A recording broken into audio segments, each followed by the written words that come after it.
I realized something, and maybe you agree or disagree with this statement, but I think advertisement, social media, ads, commercials, they all send this one simple message.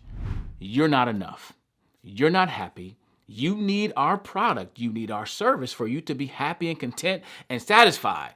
And you know what? I fundamentally disagree with that. I don't need your toothpaste to feel good about myself. I don't need your Louis Vuitton logo on my purse, which I don't carry, to feel good about myself. So I want to talk about this idea of this. Gratitude turns what we have into enough. Gratitude turns what we have into enough. That's today's thought of the day.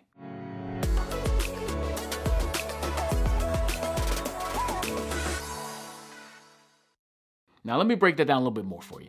I remember growing up, we didn't have anything. We had a lot of things, but we had more so family, love, commitment. We had, responsibility. We had gratitude. And I think we were grateful for everything we had.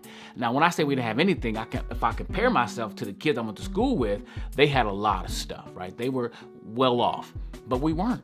But I didn't really understand it. I didn't know that we didn't have a lot. Why? I was focused on what we had. I was so grateful for what we had, I didn't have time to complain about what I didn't have because I realized that's all we can get. That's where we were in life.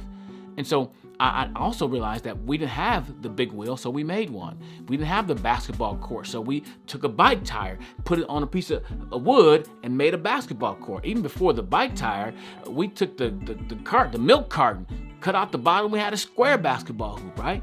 But we were happy. I was Jordan, somebody else was Bird. We just had fun playing basketball. And unfortunately, I think the more sometime we get, the less grateful we are. That's why I like this quote so much. It jumped out to me. Gratitude turns what we have into enough. Now, I don't know nothing about the author who came up with it. Maybe I'll put a link to her stuff on the script. I'm not trying to steal her quote, but I don't know nothing about her. And sometimes when we quote people, we think we agree with everything. I don't know her, but I'm saying this quote resonated with me. Why? Because of 1 Timothy chapter 6, verses 6 through maybe 7 or 8, which talks about that godliness with contentment leads to great gain. I'm going to do a whole podcast about this, and maybe we'll put a link in the description, or maybe if you're watching YouTube, there'll be some card note thing you can click on here to find the video. But I'm going to do a deeper context about this because verse 6 says this, but godliness. And I told my kids in Sunday school class, there's a lot of big buts in the Bible. And if you see a but in the Bible, you got to find out what the but was about. Now, not bottom butts, but the word but, right? So we have to read this in context. But I'm going to go through it really quick because in the context, Paul was teaching them to learn all these things, to reject false teaching. But he says, because some of the false teaching was going on during that time was like, hey, if you get money, you'll be happy. And some of that false teaching is going on today, that if you get rich, God's plan is for you to be rich and wealthy. God's not afraid of money because God owns it all. And God wants his children to have some of it. But my godliness or my satisfaction does not come from material things. It comes from God. And that's what Paul says here. Look what he says. 1 Timothy chapter 6, verses 6 through 9. But godliness with contentment is great gain. For we brought nothing into this world, and we can take nothing out. If we have food and clothing, we will be content with these.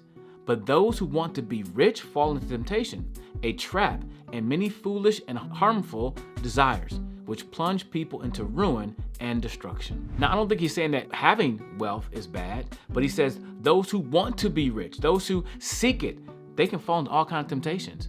And I think that's the problem when we are not content with what we had. He says godliness with contentment leads to great gain. And if the word great, I would think he's comparing to something else. He's comparing to money. Great gain is what we want, right? But the greater gain than money is to be godly and content. And godliness leads to contentment. He said, let me read again. He said, godliness with contentment is great gain. Why? Godliness is how we focus our lives on God. It's a center on God and who God is and what God has for us. Ungodliness is rejecting God. One of my favorite definitions for sin is this: rejecting and ignoring God and the world he created. Like, that's ungodly. We leave God out. And I remember hearing this about sitcoms when they were popular back in the day. I don't know if sitcoms are still popular, but even movies. But sitcoms more so because we watch them every single week and we would kind of look at these people's lives. And one person said this: what's evil about even the Cosby Show, even Family Matters, even Family Ties, or these what's the other one with Urkel on it? Anyway, you may not know. But the idea that they create this world without God, that's ungodly. Like they have this world, they live lives, they have jobs, they raise their kids, and they go to church every the 15th episode, maybe even every third season, right? But there is no center focus on God. And I think as a follower of Christ, I need to be godly, focusing my life on God, because godliness with contentment, being excited, being accepted to what God has given me. Everything I have is, first of all, everything I have is not my own. I don't own anything. I'm not an owner. I'm simply a manager. I'm simply a steward.